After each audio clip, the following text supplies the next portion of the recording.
Right now, let's welcome in NASCAR driver Ryan Blaney to our Fox 32 Chicago studios. Ryan, first off, thanks so much for carving out some time and hanging out with us. Yeah, thanks for having me. I know you've had a busy week. We'll get into that a little bit, but you're actually in town as a judge for the NASCAR-themed academic challenge with Chicago Public Schools.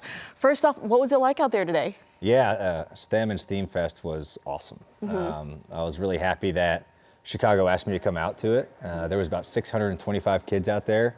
Ranging, from elementary, middle school, all the way to high school, really putting their knowledge to the test, and they had great questions for me. Okay, how does, what they do, if they're interested in engineering, whether it's like mechanical engineering, software engineering, how does that apply to our sport?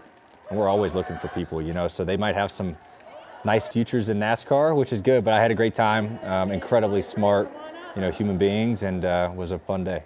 You are in the middle of the NASCAR season right now. We are just 2 months away from the Chicago Street Race. You finished 10th last year, but when you look at this course, what makes it so unique here in Chicago?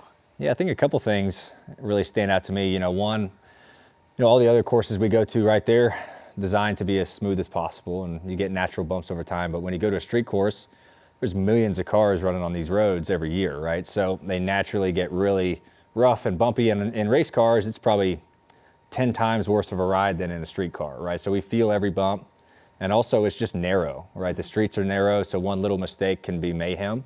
But that's what makes it fun, is the challenge of trying to figure it out better than most.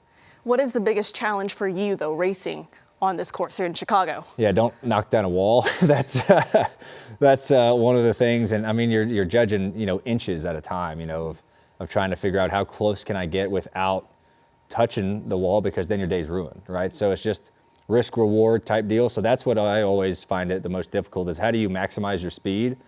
Because maximizing speed is getting as close to the wall with as much speed as you can, but the risk is big, so it's how do you balance that out? Obviously, when you're here, I know you're locked in preparing for the race, but do you get the chance to kind of enjoy the city of Chicago a little bit? How do you unwind there? Yeah, I'm hoping my wife and I are going to try to come up early this year, so I really get some time here in Chicago. I love the city. I didn't spend a lot of time here as a kid, so I've really tried to embrace it as an adult. Even when we come here to compete, we try to go out and see different parts of it. It was my first time at the Field Museum, which was amazing. When I come back, I want to get the full tour, because I love dinosaurs and stuff. So got to see Sue up at the Field Museum. So that was neat. And so yeah, I love the city, and it offers a lot, and we appreciate them welcoming us with open arms for the weekend and shutting down your traffic for 3 days.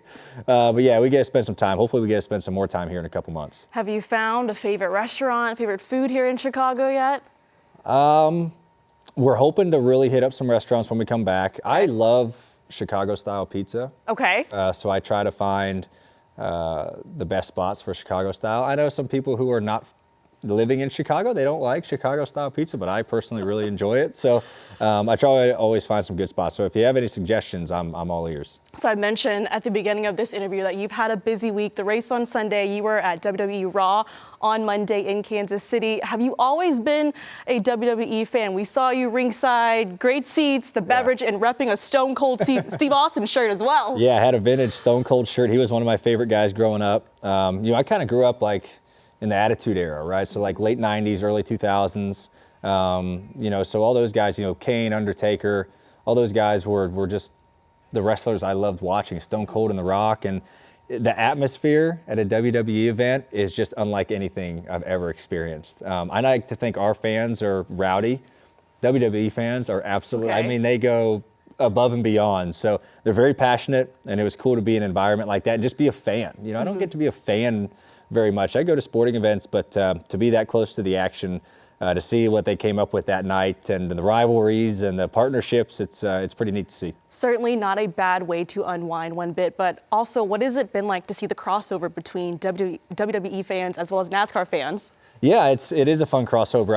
I met a lot of fans out there in Kansas City the other night that were race fans. It was cool to hear that their story of how did you become a race fan? How did you become a WWE fan?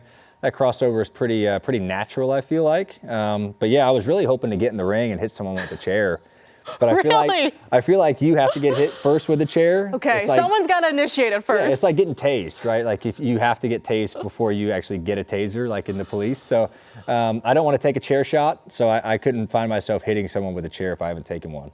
Anything surprised you about wrestling that you didn't know about beforehand? I feel like in person, Okay. the athleticism of them is amazing. Like, you know, you see it on TV and you see them high flying and stuff like that, but it gives you a whole new perspective in person, you know, of how committed they are to their craft. So yeah, I think just the athleticism just blew me away.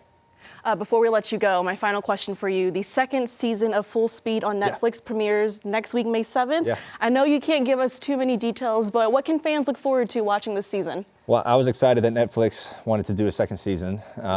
We really enjoyed having them around, you know, in 2023, and for them to follow us around again in the playoffs of 24.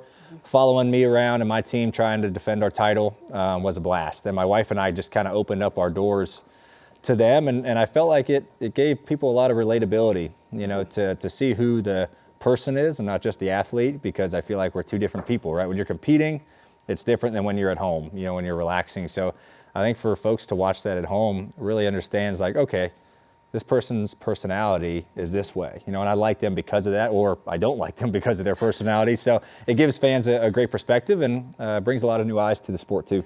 Ryan Blaney, thank you so much for your time, and good luck the rest of the season. Thank you. Thanks for having me.